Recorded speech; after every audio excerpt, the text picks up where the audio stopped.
2004 నుంచి 14 వరకు కాంగ్రెస్ పాలనలో భారతదేశం పేదరికానికి నిలయంగా నిలిచింది. అవినీతికి అడ్రస్గా మారింది. అభివృద్ధికి దూరమై సంక్షేమం భారమైంది. అప్పుడే వెనుకబడుతున్న దేశానికి వెన్నుదెన్నుగా నిలిచేందుకు ఒకరు వచ్చారు. పేదరికాన్ని తరిమికొట్టి ప్రజల పక్షాన నిలుస్తానని మే 26, 2014 నాడు ప్రమాణ స్వీకారం చేశారు.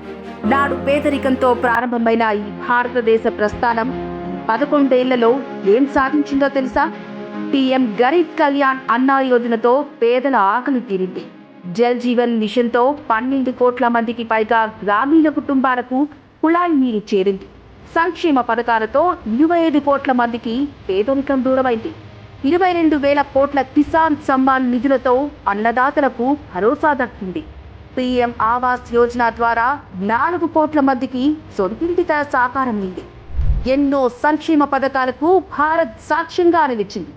మౌలిక సదుపాయాలను ప్రతి మారుమూల పల్లెకు కల్పించింది. ప్రపంచంలోనే శక్తివంతమైన ఆర్థిక వ్యవస్థగా ఎదిగింది. నాడు అట్టడుగున ఉన్న భారతదేశ ఆర్థిక వ్యవస్థ సరిగ్గా మోదీ గారి 11 ఏళ్ల పాలన నాటికి ప్రపంచంలోనే 4వ అతిపెద్ద ఆర్థిక శక్తిగా అవతరించింది. ఇలా మోదీ గారు భారత్ ని ప్రగతి పదంలో నడిపిస్తూ వికసిత్ భారత్ కలను సాకారం చేస్తున్నారు. ఆపరేషన్ సింధూర్, సర్జికల్ స్ట్రైక్ తో ఉగ్రవాదంపై ఉక్కుపాదం మోపుతున్నారు.